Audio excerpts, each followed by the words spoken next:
지난 9월 아차산 일대를 조사하던 발굴팀은 흥분에 휩싸였다. 남한에서는 최초로 고구려군의 군사 유적이 발견된 것이다. 기록으로만 남아있는 한강 유역 고구려군이 그 모습을 드러낸 순간이었다.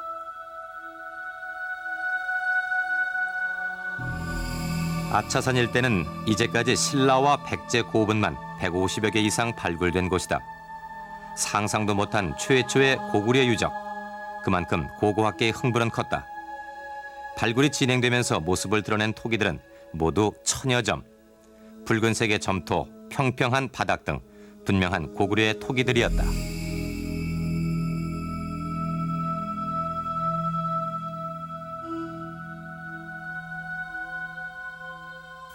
고구려 관계의 산성을 완벽하게 발굴한 것은 처음 있는 일입니다.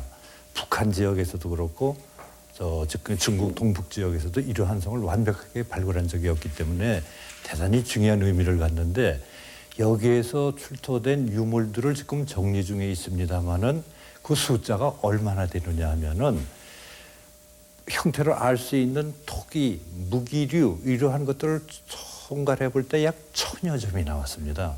이것은 정말 대단한 숫자의 것인데, 북한에 있어서도 고구려 관계의 유적을 많이 조사를 했지만은 지금까지 나온 그 토기류를 전부 합쳐도 500점밖에 안 되기 때문에 북한 것보다도 2배 가까이 많은 이런 자료가 나와가지고서 고구려 관계를 연구하는 데 있어서는 획기적인 자료로 생각이 됩니다.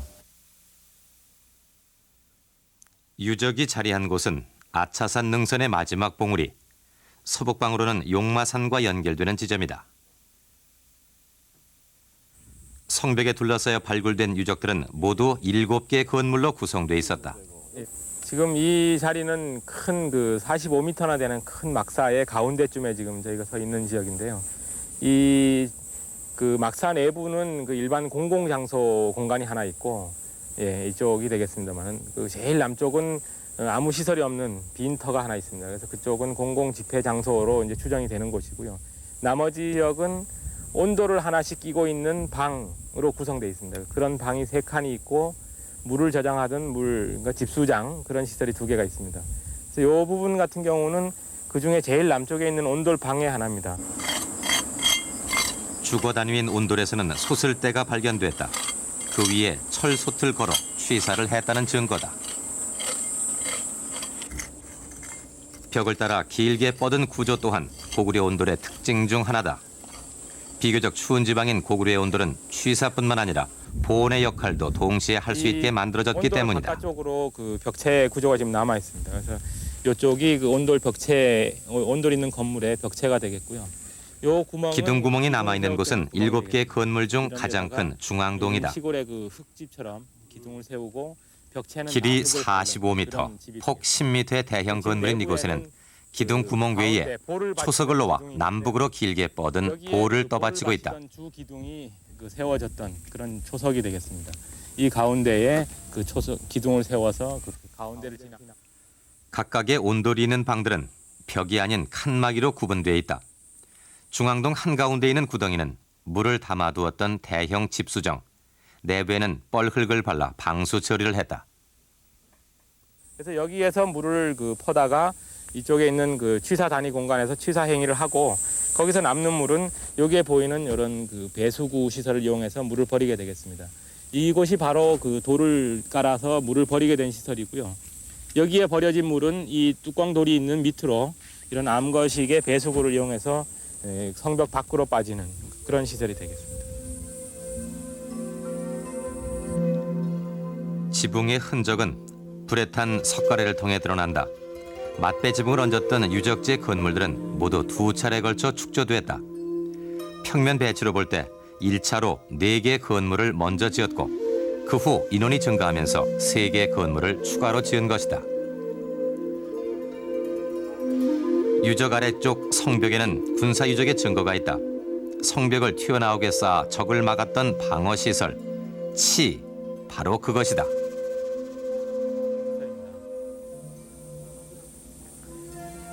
이 부분이 직선으로 된 성벽 가운데 부분을 밖으로 돌출되게 쌓은 그런 치 또는 적대라고 부르는 시설이 되겠습니다.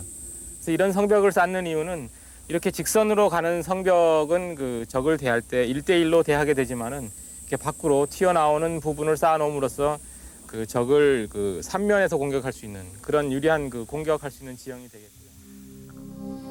중국에 남아있는 고구려의 성에도 똑같은 모양의 방어 시설이 보인다. 다만 아차산의 군사 요새는 규모가 훨씬 작을 뿐이다.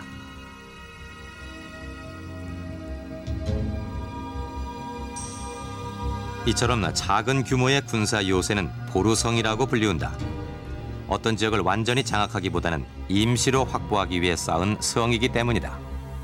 일단 이 지역 일대, 한강 유역 일대와 지금 임진강 일대 그리고 양주 일대에서 발견되는 어떤 고구려 보루성들은 어떤 고구려의 남진과 관련된 어떤 그런 새로운 시각에서 봐야 될 아주 중요한 의미를 가지는 그런 유적들이라고 생각이 됩니다.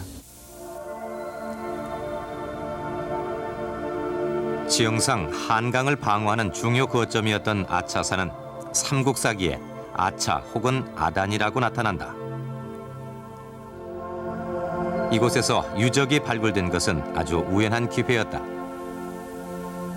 이 아차산은 구리시에 사는 사람들이 상당히 그 산재를 지내는 중요한 산입니다.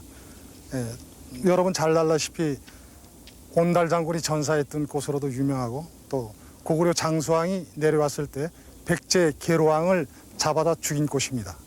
그래서 많이 관심을 갖고 있었는데 언제 한번 아차산 능선에 산불이 난 적이 있습니다. 그때 성곽의 유구를 제가 발견하게 됐습니다. 우연한 기회로 모습을 드러낸 보루성. 그러나 이번에 발굴된 것은 일부분에 지나지 않았다. 아차산과 용마산 능선을 따라 무려 15개의 보루성들이 늘어서 있었던 것이다.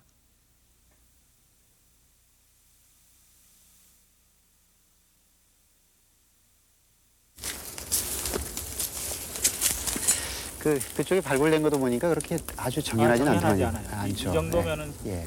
양호한 상태고요. 예. 밑에 부분은 사실은 이게 과연 얼마 떨어지지 않은 곳에서 또 다른 성벽이 드러났다. 발굴된 보루성과 똑같은 전형적인 고구려의 성벽이었다. 저희가 쭉 조사를 해본 바로는 그 신라가 쌓은 보루성과는 축성 기법에 상당히 좀 차이가 있는 걸 볼 수가 있습니다. 특히 그 신라하고 가장 큰 차이는 여기 이렇게 보시면은 그 성벽이 일부 노출돼 있지만 아주 많은 돌을 쓰지 않고 아주 경제적으로 고구려의 성벽은 적은 수의 큰 돌로 겉을 쌓고 돌과 돌 사이는 찰흙으로 마감을 한다. 반면 신라의 성벽은 작은 돌로만 속을 채우기 때문에 견고함에서 크게 차이가 난다. 이러한 보루성 사이의 간격은 약 500m. 아차산과 용마산 일대의 15개 보루성들은 서로 어떤 관련을 가지고 있을까? 저 뒤로 보이시는 저쪽 부분하고 가운데 이렇게 높게 튀어나온 부분들이 다 같은 그 보루성 유적인데요. 그 발굴이 안 돼서 뭐 정확한 형태를 얘기할 수는 없습니다만은 외형으로 보는 규모는 이 유적하고 비슷합니다. 그래서 대략 같은 수의 군인들이 예를 들면 여기에 그 한 100여 명이면 저쪽도 한 100여 명 정도 이상의 군사들이 주둔했던 것을 알 수 있습니다. 지난 9월 발굴된 보루성은 빙산의 일각일 뿐이다. 아직 아차산에 묻혀있는 보루성들이 14개. 이 보루성들을 연결하면 거대한 두 줄의 방어선이 나타난다. 1500년 전 이곳 아차산 일대는 고구려의 대규모 군사기지였다. 그렇다면 고구려는 언제, 왜 이렇게 대규모의 군대를 한강 북측에 배치를 했던 것일까? 이 지도를 한번 보시겠습니다. 지금 보시는 이곳이 아차산의 보루성입니다. 그리고 그 반대편 한강 남측에 그 해답이 있습니다. 지금 여러분이 보시는 이 지역은 아주 잘 알고 계시는 곳입니다. 이 풍납토성과 몽천토성이 있습니다. 이 토성들은 백제 수도로 추측이 되는 것입니다. 그렇다면 여러분들도 상황을 짐작하시리라고 믿습니다. 이 아차산의 보루성은 고구려와 백제가 첨예하게 대치하고 있었던 전초기지였던 것입니다. 그렇다면 고구려는 왜 백제를 수도 바로 눈앞에서 노리고 있었던 것일까요? 이야기는 1600년 전으로 거슬러 올라갑니다. 이 4세기 중엽에 이 한창 전성기를 맞았던 백제는 이 고구려의 수도 평양을 점령하고 당시 국왕이었던 고국 원왕을 죽입니다. 국왕의 전사, 그것은 고구려에게 잊지 못할 치욕이었습니다. 이후 원수 사이가 된 이 고구려와 백제는 이 예성강과 임진강을 마주하면서 서로 밀고 밀리는 접전을 벌이게 됩니다. 그리고 5세기 초 이 고구려에는 여러분들이 너무나 잘 알고 계시는 장수왕이 등장을 합니다. 이 고국 원왕의 증손이기도 했던 장수왕은 427년 평양으로 도읍을 옮기고 증조부의 원수인 백제를 치기 위해서 남하를 시작합니다. 그렇게 해서 쌓은 남진 기지가 아차산의 보루성인 것입니다. 그러나 과연 보루성뿐이었을까? 이번에 발굴된 보루성을 통해 새롭게 밝혀진 유적이 있다. 지금은 아파트 단지로 덮여버린 구이동 유적이 바로 그것이다. 20여 년 전 화양지구의 구획정리 사업 중 유적 하나가 모습을 드러냈다. 백제 고분의 기대를 갖고 조사를 시작한 발굴팀은 그러나 백제의 것으로는 보기 힘든 토기와 온돌, 주거의 흔적을 발견하게 된다. 고민하던 발굴팀은 일단 시신을 감효하는 백제의 빈전장으로 잠정 결론을 내린다. 당시는 북쪽과 교류가 없었던 탓에 고구려에 대한 지식이 부족했기 때문이다.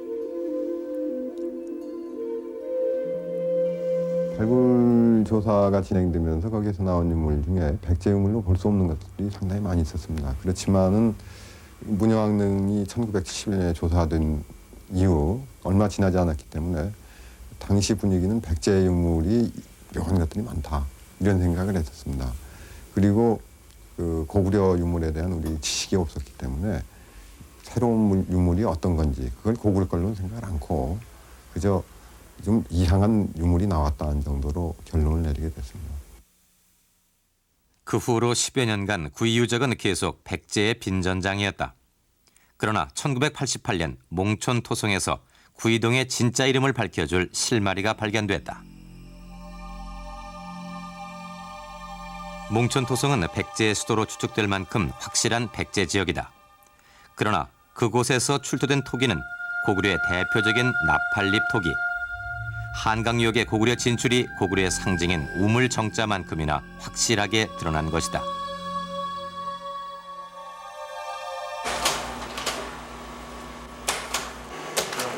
그때부터 구이동 유적은 고구려의 시각으로 새롭게 재조명을 받게 된다.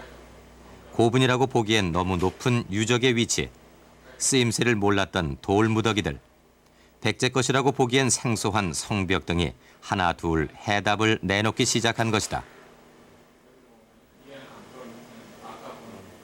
유곽에 이제 튀쳐나온 석축이라든가 아니면 돌무더기라든가 이런 것들을 군사적인 시설로 생각을 한다면 상당히 부합이 되고 그런 시설들이 고구려의 유적과 관련된 부분이 상당히 많았기 때문에 이것을 백제 고군이 아니고 고구려 군사적인 요새라든가 하는 식으로 판단한다면 유적의 성격이 보다 정확하지 않겠는가 판단하게 된 겁니다. 출토된 무기들 또한 새로운 해석에 뒷받침이 됐다. 고분에서는 나올 수 없는 철솥, 부장품이라고 보기엔 너무 많은 무기들이 고구려의 군사유적이라는 새로운 해답에는 마치 퍼즐을 끼우듯 정확히 맞아떨어졌던 것이다. 그렇다면 2달 전 발굴된 보루성과 새롭게 조명받은 구이동 유적은 어떤 관계를 가지고 있을까? 일단 유적의 크기를 보자. 구이 유적의 크기는 아차산 보루성의 10분의 1밖에 안 된다. 즉 구이동 유적은 보루성의 말단부대인 것이다. 위치에서도 구이동 유적은 차이를 보이고 있다. 산 정상에 자리 잡은 보루성과는 달리 구이동 유적은 한강변, 즉 고구려 쪽에서 보면 최전방 경계 위치에 자리하고 있는 것이다. 지금 지형상으로 봐선 여기가 당시 구이동 유적 같은데요. 어떻습니까? 이제 그 당시 지형이 상당히 변했기 때문에 분명하진 않습니다만은 주변 한강이라든가 저쪽 전신정하고 이런 걸 따지면 이 근처에 이미 틀림이 없을 것 같습니다. 예. 다만 높이는 당시보다 조금 낮은, 지금 저희가 서 있는 데가 예, 예. 당시보다 글쎄요 10m 내에 그 정도 낮은 위치인 것 같습니다. 높이만 좀 높으면 그때 당시 그 위치가 아닌가 싶습니다. 지금 이 도면이 당시 구이동 유적에는 경계를 할 수 있는 치가 있다. 그 치가 향하는 곳을 보면 구이동의 인물을 더욱 확실하게 알 수 있을 것이다. 지금 이 부분 돌출부 B가 그 몽천토성 방향이 되고요. 예, 예. 돌출부 A가 풍납토성 방향이 되겠습니다. 예, 예. 그래서 돌출부 B가 현재 건물에 가려져 있습니다. 저쪽 몽천토성이 예. 되고 돌출부 A는 저 옆쪽으로 풍납토성을 바라보는 그런 위치에 해당이 될 것 같습니다. 예, 예. 치가 향하는 곳은 정확히 백제의 토성들이었다. 즉 구이동 유적은 백제와 맞선 고구려 보루성의 최전방 초소였던 것이다. 보루성 유적이 조사가 됨으로써 구이동 유적은 보루성 유적의 전방 초소 또는 전방 기지로서의 성격을 가지는 것이 아닌가. 20년 만에 구이동 유적의 본래적인 성격이 확실하게 드러나는 것으로 생각합니다. 5세기 중엽 한강변에는 고구려의 최말단 경계 초소가 있었다. 그리고 그 뒤 아차산에는 15개 중대급 보루성들이 맞은편 백제와 대치하고 있었다.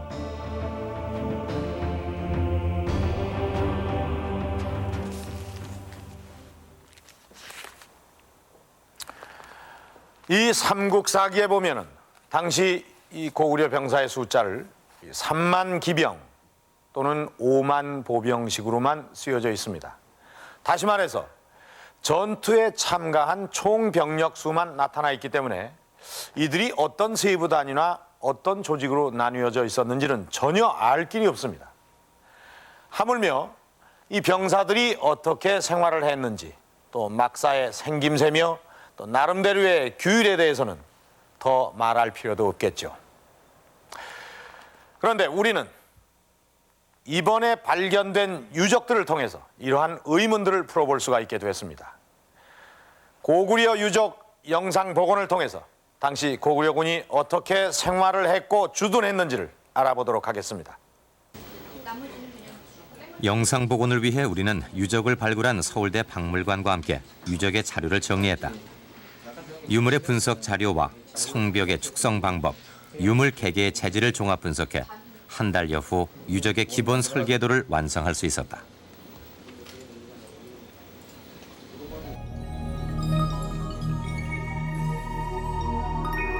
구이동 유적의 경우 직경 14.8m의 원형에 활석들을 차례로 쌓아나간다.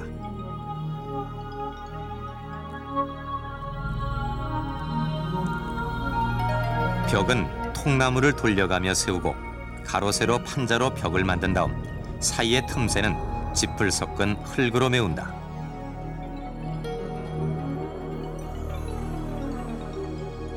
석가래를 묶고 틀을 만든 지붕은 역시 짚을 섞은 흙으로 미장을 한 다음 판자를 얹어서 완성시켰다.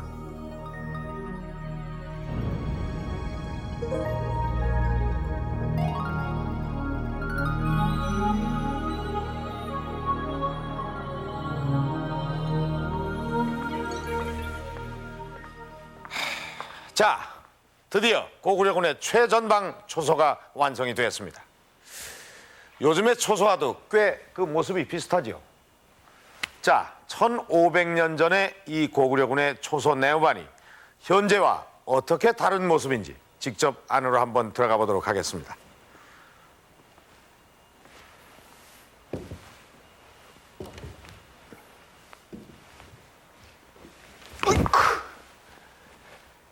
여기가 바로 1500년 전 고구려군의 최전방 소대 내무반입니다.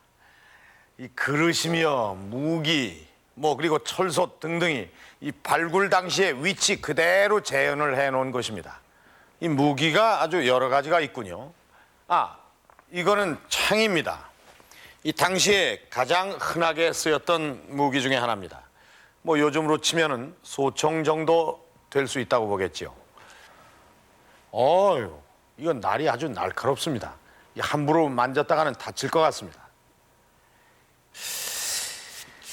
이 무기들은 모두 이 문 쪽으로 모아두었습니다. 그 요즘에 내무반도 왜 개인 확인은 전부 문 쪽에 모아두지 않습니까? 그러니까 1500년 전에 고구려군도 똑같았던 것 같습니다.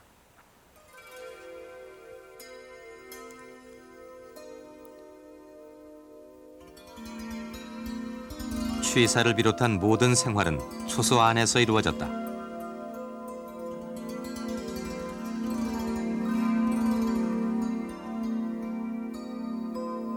물은 초소 중앙의 저장고에 받아놓고 썼으며 남은 음식이나 폐수 등은 배수구를 통해 배출했다.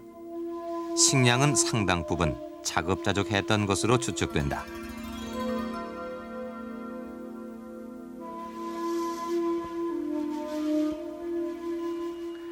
이런 말이 있습니다. 작전에서 실패한 군인은 용서할 수 있어도 이 경계에서 실패한 군인은 용서할 수 없다. 예전이나 지금이나 이 경계 임무는 항상 중요하게 여겨졌던 것 같습니다. 자, 그럼 보초를 한번 서보실까요?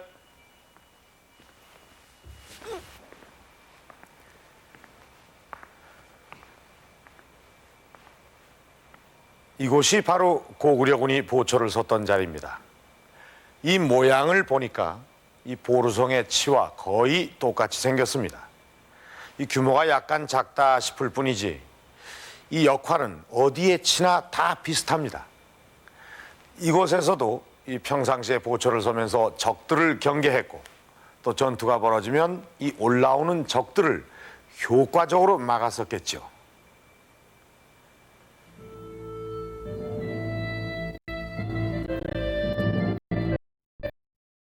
움직임을 하나하나 감시하고 지켜봤습니다. 구이동과 달리 보루성은 벽에 통나무 대신 돌과 점토를 이용했다. 그 위에 기둥을 올려 맞배 지붕을 얹었고 주변에는 화강암으로 석축을 쌓았다.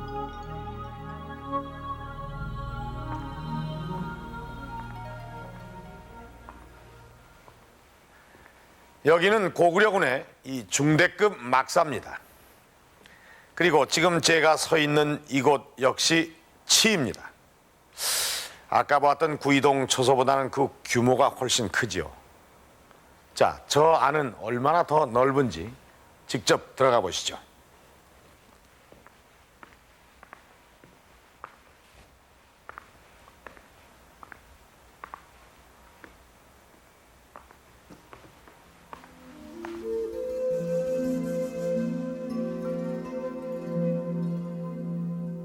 일곱 개 건물 중 가장 큰 이곳에는 온돌 중심으로 나뉘어진 15평 남짓한 방 3칸이 보인다. 벽 대신 칸막이를 설치해 쉽게 넘나들 수 있도록 하는 등 번거로움을 없앴다.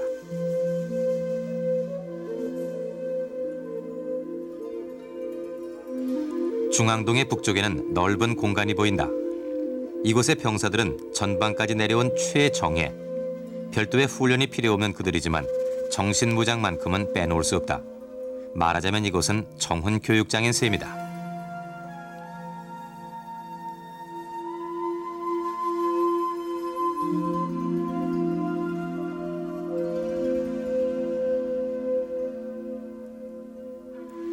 중앙동 바로 옆에 위치한 지휘부.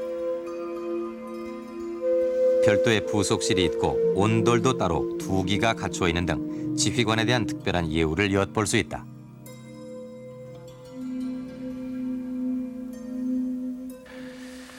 저는 지금 보루성에 있는 여러 방 중에서 어느 한 곳에 와 있습니다. 그런데 이곳에는 이 토기들이 많이 모여 있습니다. 이것이 완이고 이것이 사발입니다. 이렇게 토기들이 많이 모여 있는 것으로 봐서 이것은 취사반이었던 것 같습니다. 그런데 이 뒷면에 뭐라고 글씨가 써 있는 것 같습니다. 이 토기마다 각기 다른 글씨가 써 있는 것 같군요. 다른 토기를 한번 보도록 하겠습니다. 네, 이 토기에도 각자 다른 글씨가 써 있군요. 자, 보십시오.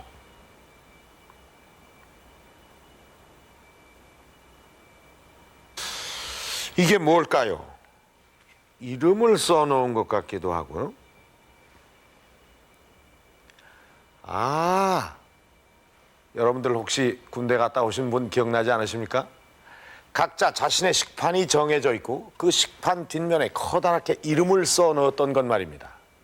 또 이 고참이 되면 부하가 배식을 받고 또 깨끗이 씻어서 한 곳에 모아서 보관을 했었던 것 기억나지 않으십니까? 1500년 전 이 고구려군도 그 나름대로의 질서와 군기가 있었던 것 같습니다.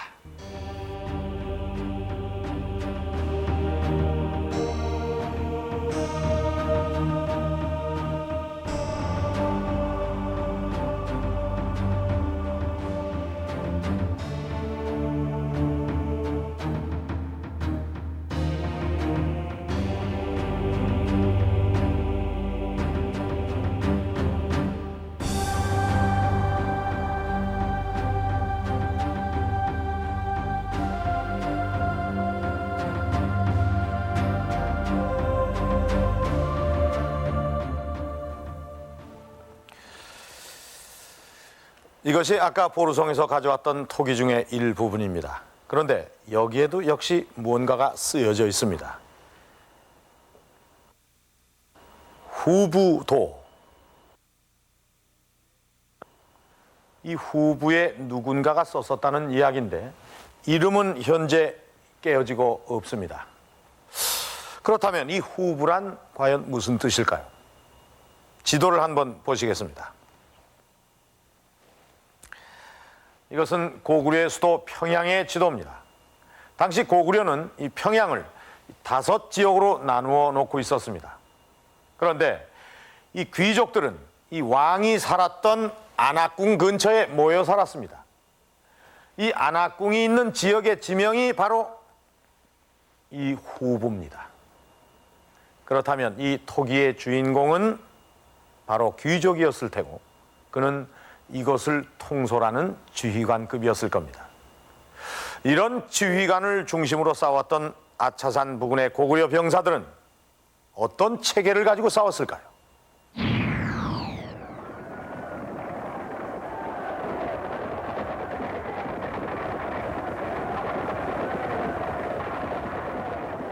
수많은 군사들이 부딪혔던 삼국시대의 전투. 일반 병사들은 마치 질서가 없는 듯 보이기도 한다. 그러나 당시의 전투에도 체계는 있었다.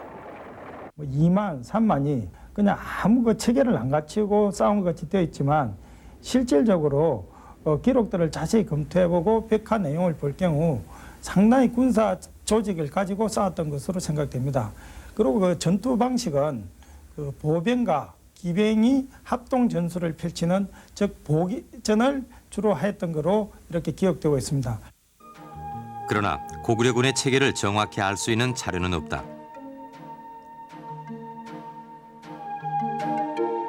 다만 안악 3호분의 무사 행렬도를 통해 고구려군의 체계를 짐작해보자.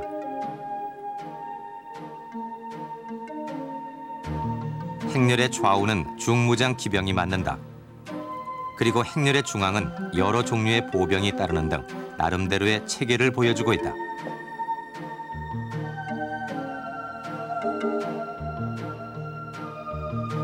무기의 종류별로 대열을 짓고 선 병사들. 무기에 따른 역할이 갖추어진 듯 보인다.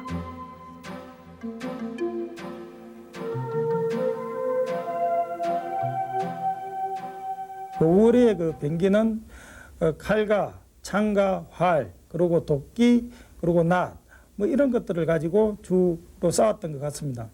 그런데 그때 기록을 통해 볼 때 보통 한 병사가 하나의 그 무기를 드는 것을 원칙으로 하기 때문에 유적지에서 발굴되는 칼이나 혹은 창의 숫자를 통해 가지고 당시 그 전투 병력의 숫자를 유추해 볼 수 있지 않나 이렇게 생각됩니다.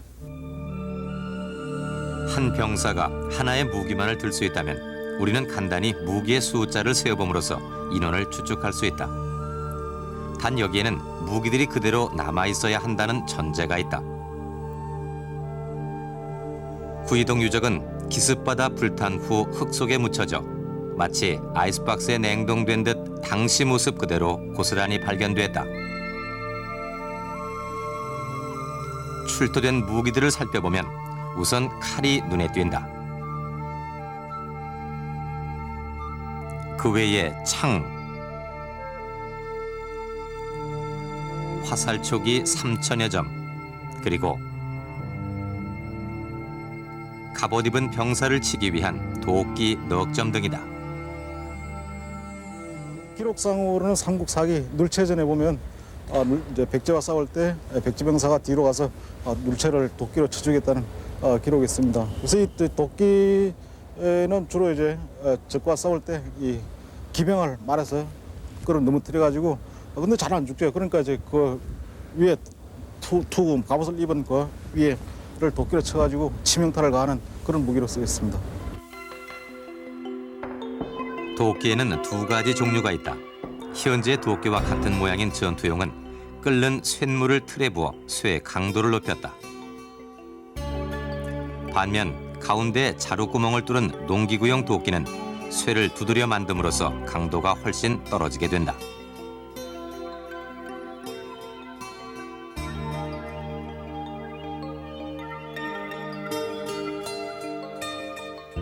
구이동의 유물은 오늘날의 도끼와 같은 모양, 즉 무기로 쓰였던 도끼다. 이제 출토 무기로 구이동 초소의 인원을 추측해보자. 우선 가장 많은 것은 화살촉. 그러나 화살촉은 소모품으로 인원 추측에 쓰일 수가 없다. 두 점의 대도 역시 지휘관의 상징일 뿐 당시의 관리에 비추어 볼 때 무기로 쓰였다고 보기는 어렵다. 반면 창은 주요 무기로서 1인당 하나씩만 소지할 수 있다. 도끼도 마찬가지다. 이것으로 당시 구이동 초소의 병력 수를 추측할 수 있다.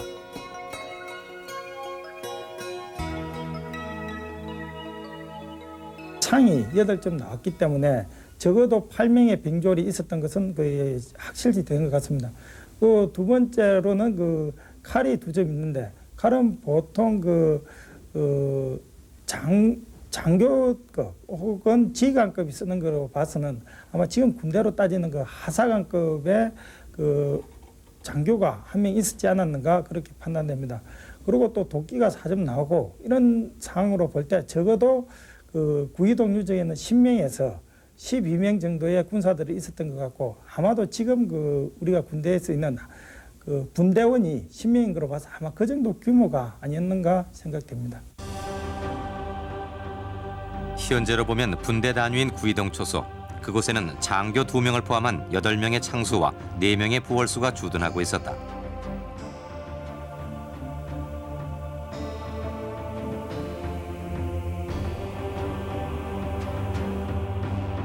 그렇다면 아차산의 보루성도 같은 방법으로 인원을 추측해 볼 수 있지 않을까? 그러나 보루성에서 출토된 무기는 그 숫자가 예상보다 적었다.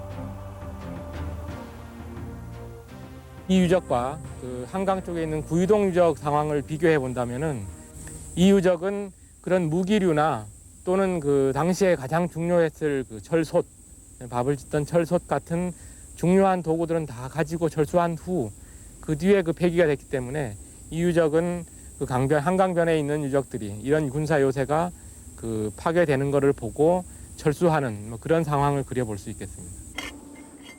그러나 구이동과 같은 크기의 방이 8개 있는 것을 볼 때 구이동 인원의 8배, 즉 100여 명의 군사가 있었음을 알 수 있다. 그렇다면 보루성엔 어떤 병사들이 있었을까? 구이동보다 상급 부대인 만큼 다양한 병종이 존재했을 것이다.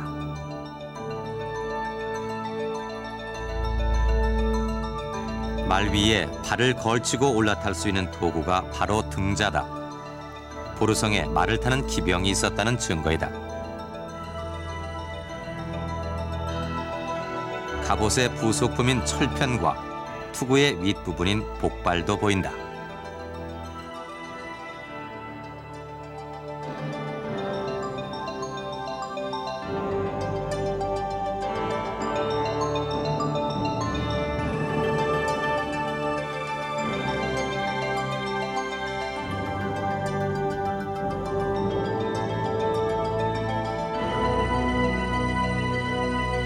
갑옷을 입고 투구를 쓴 기병은 중무장 기병이다. 그리고 이들 중무장 기병은 5세기 중엽 동아시아 최강을 자랑했던 고구려군의 최정예 부대였다. 고구려의 그 강경 통항 때 그때 뭐 고구려가 동아시아 최강의 군대였습니다. 아마 그렇게 고구려 군사가 그때 최강의 군대가 된 것은 여러 가지 요인이 있겠지만 첫 번째로 일단 보기 합동전을 아주 효과적으로 치렀다는 겁니다.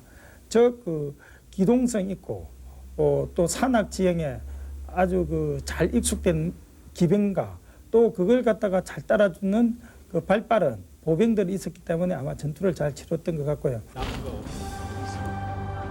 1500년 전 한강 유역 아차산에 주둔한 군대는 당시 동아시아 최강의 고구려군이었다.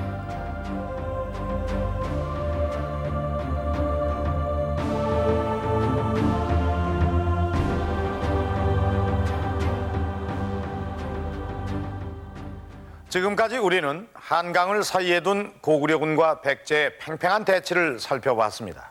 그러나 더욱 폭넓은 이해를 위해서는 당시 삼국의 역학관계를 좀 더 자세히 알아볼 필요가 있습니다. 1500년 전 고구려 백제 신라 삼국은 쓰면 뱉고 달면 삼키는 등 철저히 자국의 이익에 기반을 둔 동맹관계를 펼쳐왔던 것입니다.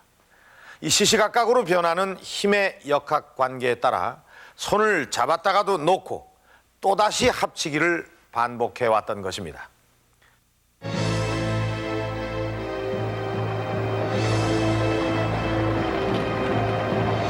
5세기에 접어들면서 고구려는 평양으로 수도를 옮기고 본격적인 남하를 시작한다.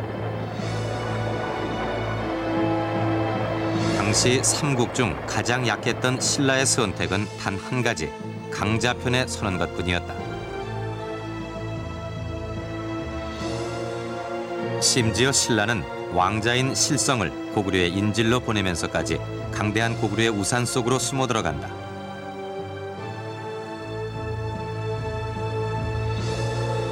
백제는 가야, 외등과 손을 잡고 신라를 공격한다. 그러나 신라에게는 이미 고구려라는 강력한 원군이 있었다. 대포항 비문에 보면은 400년에 바로 영락 10년이 되겠습니다. 5만 명에 이르는 보병하고 기병의 고구려 군대가 낙동강 유역으로 출병하게 됩니다. 바로 이것은 고구려하고 신라가 한패가 되고 그리고 백제하고 가야, 외라고 하는 삼각 동맹 체제의 군대가 동원돼서 싸우는 일종의 국제전이 되겠습니다. 바로 두 개 큰 세력에 맞닥뜨려 가지고 낙동강 유역에서 대규모 회전을 벌이게 됐던 것입니다. 원군으로 도착한 고구려군은 신라에 쳐들어온 백제군을 물리친다. 그러나 승리 후 고구려군은 돌아가지 않았다. 신라에 계속 영향력을 행사하기 위해 고구려군은 계속 신라 영토에 주둔했던 것이다. 군사 주둔으로 드러난 고구려의 야심은 급기야 신라의 내정 간섭까지 하게 되며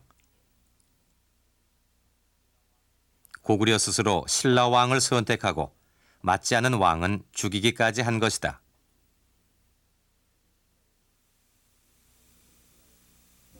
당시 신라에는 일찍이 고구려의 인질로 들어갔다 돌아온 실성왕이 있었는데요. 그의 강력한 라이벌로 눌지라고 하는 사람이 등장을 하게 됩니다. 결국 고구려는 이 실성왕과 눌지 가운데 눌지를 정치적 파트너로 삼기 위해서 실성왕을 죽이고 눌지를 왕위에 앉히게 합니다. 그러나 고구려의 속셈을 꿰뚫어본 눌지 왕은 고구려로부터 벗어나려는 자주화의 움직임을 보이게 되고 결국 신라는 433년 백제와 다시 동맹을 체결한다. 독립을 해야겠다. 고구려의 어떤 손아귀에서 좀 벗어나야 되겠다라고 하는 자각을 가지게 되고 그리고 또 자기의 어떤 기반이랄까 정치의 어떤 세력이 증대돼 나가면서 그러한 생각을 절실하게 가지게 됐습니다. 그러한 가운데서 이제는 고구려의 품 안에서 벗어나 가지고 과거에는 적대국이었던 백제하고 손을 잡아 가지고 두 세력이 연합을 해 가지고 고구려의 어떤 남진 정책이랄까 이것을 막아내야겠다라고 하는 백제하고 신라 두 나라의 이해관계가 맞아떨어졌기 때문에 나제 동맹이 이제 체결됐다고 볼 수 있고. 즉 신라는 고구려의 영향 아래 있으면서도 내부로는 백제와 손을 잡았던 것이다. 그러나 너무도 강성한 고구려 앞에 아직 낮의 동맹은 힘을 발휘할 수 없었다. 그러던 중 고구려와 신라 사이에 사건이 터진다. 신라 영토인 실직에서 사냥을 하던 고구려 장수가 신라의 성주에게 무참히 살해를 당한 것이다. 당시 고구려에 대한 신라의 태도를 보여주는 사건이었다. 이 사건으로 고구려는 심기가 대단히 불편하게 됩니다. 그러자 신라는 고구려에 사과를 하게 되죠. 그러나 이러한 신라의 사과는 표면적인 것이었을 뿐입니다. 이 사건이 있은 후 10여 년 후에 오히려 신라에서는 경주에 부근에 주둔하고 있었던 고구려 주둔군 100여 명을 살해하는 사건이 일어나게 됩니다. 그 무렵 또 다른 사건이 발생한다. 백제가 북위에 보낸 한 장의 국서, 한강을 사이에 두고 고구려와 대치했던 백제는 북위에게 고구려의 공격을 부탁했던 것이다. 그러나 북위는 이때 백제의 요청을 거절하고 만다.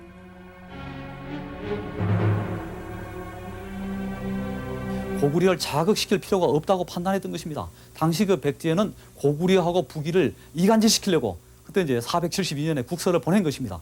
바로 그러한 그 상황에 북위는 이제 말려들지 않으려고 이제 했던 것이고, 왜 그러냐면 고구려의 군사력이 강대했고 또 국경을 접하고 있는 상황에서 고구려를 자극시켰다가는 상당히 어려운 그 처지에 놓인다고 판단했기 때문에 개입을 하지 않았던 것입니다. 북위가 거절한 국서는 오히려 고구려의 손에 들어간다. 475년 고구려는 드디어 백제를 치기 위해 한강을 건넜다.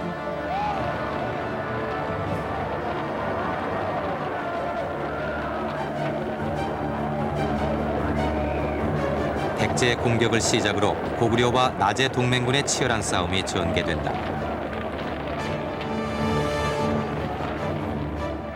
이후 고구려와 나제 연합군은 힘겨운 공방전을 되풀이한다. 사정은 한강 유역에서도 마찬가지였다.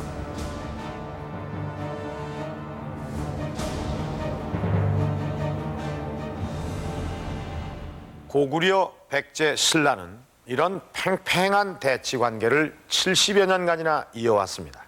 그러나 힘의 균형은 언젠가는 깨어지기 마련입니다. 이 평양 천도 이후 이곳 구이동, 초소나 보루송들은 이 백제를 치기 위한 전진기지로 세워졌었습니다. 그러나 100여 년 뒤 이 힘의 균형이 깨어지면서 이 강력한 동맹을 맺은 백제와 신라가 밀고 올라오면서 이곳 기지는 다시 수비에 급급한 방어 기지로 변하게 됩니다. 보시다시피 이곳 구이동 초소는 톡이나 무기들이 이곳저곳에 널려 있는 상태 그대로 발굴이 됐습니다. 심지어는 온돌에 철솥까지 걸려 있습니다. 551년 어느 날 밤 이곳 구이동 초소는 최후를 맞게 된 것입니다.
구이동의 최후는 보루성의 패배였다. 그리고 그들 고구려군은 두 번 다시 한강 유역을 밟지 못했다. 700여 년의 고구려 역사도 아차산에 주둔한 고구려군도 다 같이 역사 속으로 묻혀갔다.